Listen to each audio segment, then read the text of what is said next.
கொடைக்கானல் பேருந்து நிலையம் மற்றும் சுற்றியுள்ள பகுதிகளில் தனியார் தங்கும் விடுதி மற்றும் உணவகங்களுக்கு செல்லும் வாகனங்களை சாலை ஓரங்களில் நிறுத்துவதால் போக்குவரத்து நெரிசல்.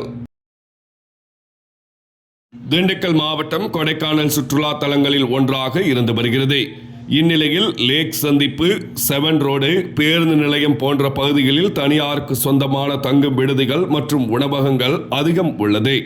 அப்பகுதியில் முறையான வாகனங்கள் நிறுத்தும் இடம் இல்லாததால் சுற்றுலா பயணிகள் சாலையில் வாகனங்களை சாலையின் ஓரத்தில் நிறுத்திவிட்டு செல்கின்றனர். மேலும் அப்பகுதியில் குறுகிய சாலை என்பதால் ஒரே நேரத்தில் 2 வாகனங்களும் கடந்து செல்ல முடியாத நிலை ஏற்படுகிறது. மேலும் 7 ரோட் பகுதியில் சுற்றுலா பயணி உணவகத்திற்கு செல்வதற்கு வாகனத்தை சாலையில் நிறுத்திவிட்டு சென்றதால் அரசு பேருந்துகள் கடந்து செல்ல முடியாமல் சுமார் அரை மணி நேரத்திற்கு மேலாக நிறுத்தி வைக்கப்பட்டது.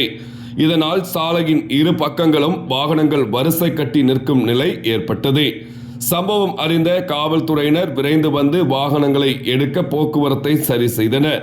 மேலும் இப்பகுதியில் போக்குவரத்து காவல்துறையினரை பணி நியமித்தால் போக்குவரத்து நெரிசல் ஏற்படுவதற்கு வாய்ப்புகள் குறைவாக உள்ளது என்று கருதப்படுகிறது. செவ்வாய்க்கிழமை காலை 11 மணி அளவில் கிடைக்கப்பெற்ற தகவல்.